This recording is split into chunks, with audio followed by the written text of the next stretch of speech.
தந்தை, மகன், தூய ஆவியின் பெயராலே ஆமென். மூவொரு கடவுளுடைய அருளும் ஆசையும் பாதுகாப்பும் வழி நடத்துதலும் உங்களோடு இருப்பதாக.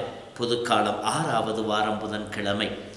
ஆண்டவருக்கு நன்றி செலுத்துங்கள், எனில் அவர் நல்லவர், என்றென்றும் உள்ளது அவரது பேரன்பு என்று இறை வார்த்தை நமக்கு அழைப்பு விடுக்கின்றது.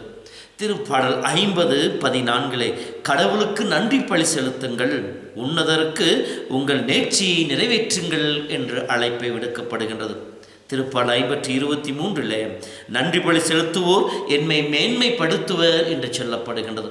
நாம் கடவுளுக்கு செலுத்துகிற நன்றி வழி ஆண்டவரை மேன்மைப்படுத்துகின்ற, ஆண்டவர் உகந்ததாக இருக்க இந்த நாளிலே நம்மை கடவுளுக்கு அர்ப்பணிப்போம். அன்பு சொந்தங்களே, இன்றைய முதல் வாசகத்திலே நோவாவும் அவருடைய குடும்பமும் பெருவெள்ளத்திலிருந்து காப்பாற்றப்படுகின்றது. அவர் பெட்டகத்திலிருந்து வெளியே வந்த முதல் செய்த காரியம் என்ன என்று சொல்லி பார்க்கின்ற பொழுது பலிபீடம் அமைத்து கடவுளுக்கு நன்றி பலி ஒப்பு கொடுக்கின்றார். இந்த பெருவெள்ளத்திலிருந்து, ஆபத்திலிருந்து தன்னையும் தன்னை சார்ந்தவர்களையும் காப்பாற்றியதற்காக எரிபலியை ஆண்டவருக்கு ஒப்பு கொடுக்கின்றார்.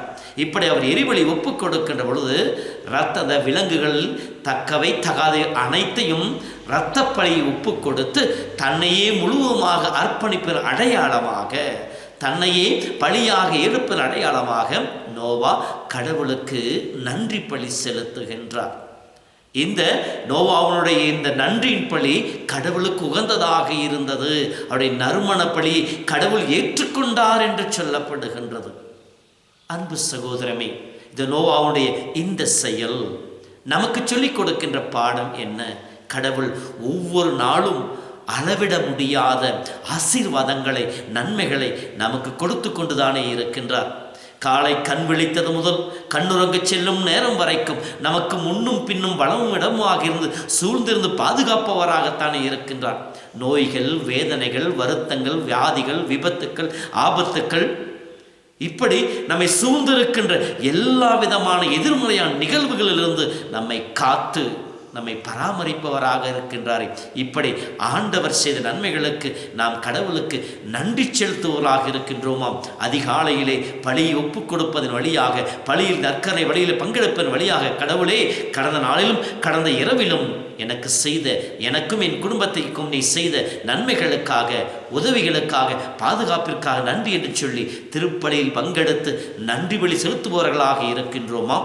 மாலையிலே அந்த நாள் முழுவதும் காத்த கடவுளுக்கு நன்றி செலுத்தி ஜெபித்து புகழ் பாடி ஜெபமாலை வழியாக இறைவனை துதித்து போற்றி நன்றி செலுத்துகின்ற பிள்ளைகளாக இருக்கின்றோமா?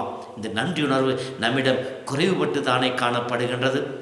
மத்திய நற்செய்தியிலும் மற்ற உப்பை நற்செய்தியில் வருகின்ற அந்த 10 தொழுநோயாளிகளை இயேசு குணப்படுத்துகின்ற பொழுது 10 பேரில் ஒருவன் மட்டுமே திரும்பி வந்து ஆண்டவருக்கு நன்றி செலுத்தினான். அப்போது இயேசு கேட்கின்ற கேள்வி, மற்ற 9 பேர் எங்கே? 10 பேரும் குணமாகவில்லையா என்று சொல்லி கடவுள் நம்மிடம் நன்றி எதிர்பார்க்கின்றார். கடவுளிடம் பெற்றுக்கொண்ட நன்மைகளுக்கு நாம் நன்றி செலுத்த, நாம் நன்றி செலுத்துவதால் கடவுளுடைய மகிமை உயர்வதில்லை, மேன்மை அடைவதில்லை. ஆனால் கடவுளை நாம் நினைத்து பார்க்கணும், கடவுளை சார்ந்திருக்கணும் என்பது அடையாளமாக அமைந்திருக்கின்றது. இப்படி நாம் நன்றி பலி செலுத்துகின்ற பொழுது எவ்வாறு நோவா இரத்த பலி ஒப்பு கொடுத்து தன்னையே பலியாக அர்ப்பணிப்பது அடையாளமாக வெளிப்படுத்தினார். அதே போல ரோமர் புத்தகம் 12:1-2 பவுலியார் சொல்லுகின்ற விதத்திலே நாம் பலியை ஒப்பு கொடுக்க வேண்டும். அன்பார்ந்த சகோதர சகோதரிகளே, கடவுளுடைய இரக்கத்தை முன்னிட்டு உங்களிடம் வேண்டுகின்றேன், உங்களிடம் மன்றாடுகின்ற சொல்லுகின்றார். கடவுளுக்கு உகந்த தூய உயிருள்ள வழிபொருளாக உங்களையே கடவுளுக்கு படையுங்கள். உங்களிடம் இருப்பதை அல்ல, உங்களையே கடவுளுக்கு பலியாக படையுங்கள், இதுவே நீங்கள் செலுத்தும் உள்ளார்ந்த வழிபாடு என்று சொல்லுகின்றார். அப்படி என்றால் உண்மையிலேயே கடவுளுக்கு என்னை பலியாக ஒப்பு கொடுத்து நான் கடந்து வந்த இன்ப துன்பங்கள், சோர்வுகள், மகிழ்ச்சியான தருணங்கள் அனைத்தையும் கடவுளுக்கு ஒப்பு கொடுத்து நன்றி செலுத்துவோனாக இருக்கிறார். அப்படி நாம் நன்றி செலுத்துகின்ற பொழுது உள்ளார்ந்த உள்ளத்தோடு ஆண்டவருக்கு நன்றி செலுத்துகின்ற பொழுது நோவாவின் பழியை ஏற்றுக்கொண்ட அந்த நறுமணத்தை ஏற்றுக்கொண்ட கடவுள் அவரையும் அவர் வழியாக உலகையும் ஆசீர்வதித்து இனிமேல் உலகத்தை நீரால் அழிக்கப் போவதில்லை என்று வாக்குறுதி கொடுத்தாரே, அதை போல நம்முடைய வழியும் ஆண்டவர் கூந்தலாக இருக்கின்ற பொழுது கடவுள் நம்மை ஆசீர்வதிப்பார். நம்மை மட்டுமல்ல, நம் வழியாக இந்த உலகம் ஆசீர்வதிக்கப்படும், உலகில் எல்லா ஜீவன்களும் ஆசீர்வதிக்கப்படும், வாழ்வை பெற்றுக்கொள்ளும். அத்தகைய மேலான கிருபையை வழியை நாம் பற்றிக்கொள்ள கடவுள் நமக்கு வாய்ப்பை கொடுத்திருக்கின்றார். ஆகவே அன்பு சொந்தங்களே, ஒவ்வொரு நாளும் கடவுளுக்கு நன்றி செலுத்துவோம். பவுலுடைய புத்தகம் சொல்வதை போல இடைவிடாமல் ஜெபியுங்கள், என்ன நேர்ந்தாலும் நன்றி கூறுகின்ற சொல்வதை போல நம் வாழ்வில் கடந்து போகின்ற எல்லா செயல்பாடுகளுக்காக நன்றி செலுத்துவோம். நாம் கடந்து போகின்ற ஒவ்வொரு அனுபவங்கள் வழியாக எத்தனையோ நன்மைகளை நமக்கு கொடுப்பவராக, ஆசீர்வாதங்கள் மீது பொழிபவராக, பாடங்களை கற்றுக் கொடுப்பவராக கடவுள் நம் வாழ்விலே கடந்து வருகின்றார்.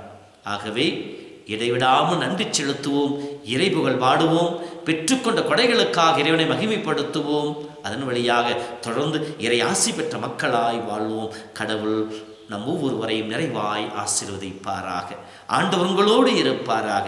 எல்லாம் வல்ல இறைவன் தந்தை, மகன், தூய ஆவியின் பெயராலே ஆமேன். நன்றி பலி உமக்குத்தானே நல்லவரே